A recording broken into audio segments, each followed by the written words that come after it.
నరసింహరావు గారు మహోన్నత ఆశయంతో గ్రేట్ ఎడ్యుకేషన్ కాంట్రిబ్యూషన్ సమాజానికి. సో ఆయన నిజంగా ఉందని చెప్తున్నాను. అలాగే వారి మునుమనుడు భానుచరావు గారు నా గురించి ప్రిన్సిపాల్ గారు వెళ్లి విజ్ఞప్తి చేసినట్టునే ఆయన వెంటనే పెట్టుకుని సవాల్ చెప్పాడు. సో థ్యాంక్స్ టు అగైన్ మళ్ళా ప్రిన్సిపల్ గారికి, భానుచరావు గారికి.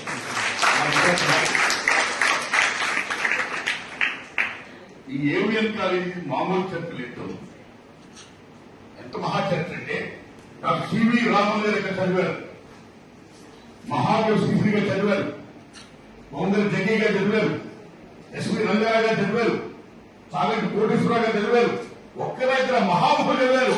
ఇవన్నిటినీ మించి స్వతంత్ర సంగ్రామ పోరాట వీటుడు ప్రధాని అన్నూరు సీతారామరాజు గారు ఆ బడిలో చదివారంటే మామూలు అనుకుంటున్నా ఆనందం ఇట్లా. సో అది మహామహుడు చదివిన కట్ట, పునీత కట్ట, ఆ కట్ట మీద ఆ ఏమి చదువుతున్నందుకు మీ అందరూ Tirumala గ్రహించలేదు.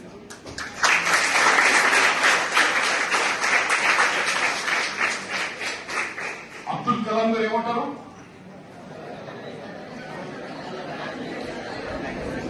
Not only that, you have to dream high. You have to dream high. ఆయన భారీకరణ కలమంటాడు, దాన్ని సాకారం చేసుకోమంటాడు. దానికోసం మీరు అందరూ కృషి చేయాలి, సకారం చేసుకోవాలి.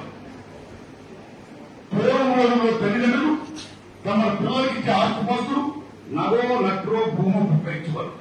ఎవరు ఏమిస్తున్నారు వాళ్ళు? They are giving only education. They are giving only education. వాళ్ళ కష్టాన్ని, సుఖాన్ని, శాంతిని, సమస్తాన్ని దారిపోసి సాక్రిఫైసింగ్ మీ బిడ్డల మీ భవిష్యత్తు కోసం. పరీక్షలు వస్తున్నాయంటే మా పిల్లలకి ఎగ్జామ్స్ కాదు, మాకే పరీక్షలు వస్తున్నాయి అన్నంతగా తల్లిదండ్రులు ఎంతో కష్టపడుతున్నారు. సో అలాగే మీరందరూ గొప్పగా చదివి మీరందరూ ఐఏఎస్, ఐపీఎస్, ఇంజనీర్లు, డాక్టర్, వార్తా, టీచర్ గొప్పగా అయిపోయి మీ యొక్క ఇంటెలిజెన్స్ ని, మీ మానవ వనరుల శక్తిని